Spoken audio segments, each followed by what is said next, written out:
আমরা জানি এবং আপনারাও জানেন, সারা জাতি জানে হেফাজত ইসলাম বাংলাদেশের উপরে কি হত্যাযজ্ঞ চালানো হয়েছে বিগত ফ্যাসিস্ট আওয়ামী লীগ আমলের সময়ে।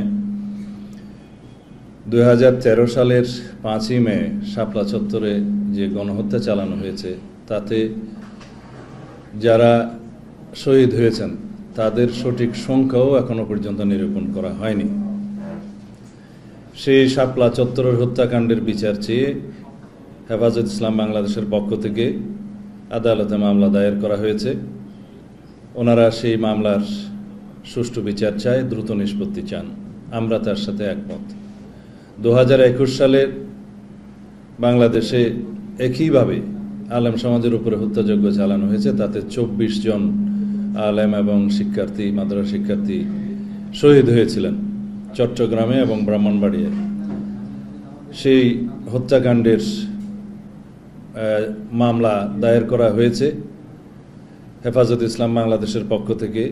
তারা সেই হত্যাকাণ্ডের সুষ্ঠু বিচার এবং দ্রুত নিষ্পত্তি চায়। আমরা তাদের সাথে একমত পোষণ করি।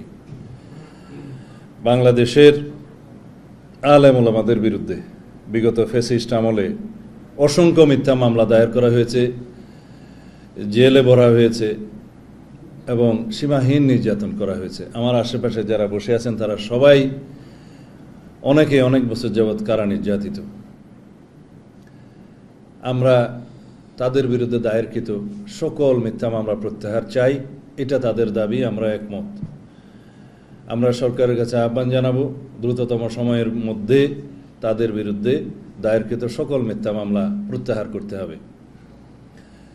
আওয়ামী লীগকে রাজনৈতিক দল হিসাবে বিচারের আওতায় নিয়ে আসার জন্য ওনাদের দাবি আছে, যেই দাবি আমরা প্রকাশ্যে করেছি, লিখিতভাবে করেছি, সরকারকে জানিয়েছি, জনগণের সামনে আমরা প্রস্তাব আকারে তুলে ধরেছি। তারা সেই দাবি আমাদের কাছে পুনরায় উত্থাপন করেছেন। আমরা চাই আওয়ামী লীগকে গণহত্যার দায়ে, মানবতা বিরোধী অপরাধের দায়ে বিচারের আওতায় আনা হোক। সেই জন্য প্রয়োজনে সংবিধানের 47 অনুচ্ছেদ অনুযায়ী আইন করা যায়, আইন সংশোধন করা যায়। বিচারিক প্রক্রিয়ার মধ্য দিয়ে যদি আওয়ামী লীগের রাজনৈতিক ভাগ্য নির্ধারিত হয়, সেটাই দেশের জনগণ মেনে নেবে।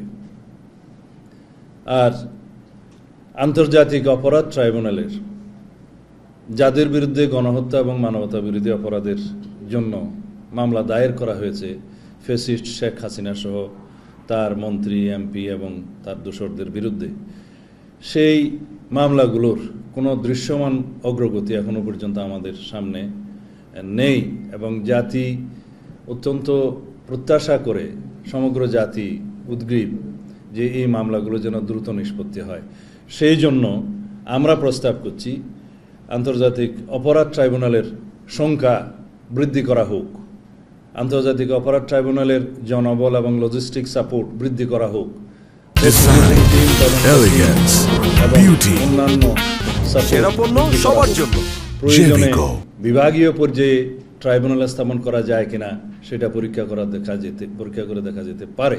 এই প্রস্তাব আমরা রাখছি, ওনারা একমত।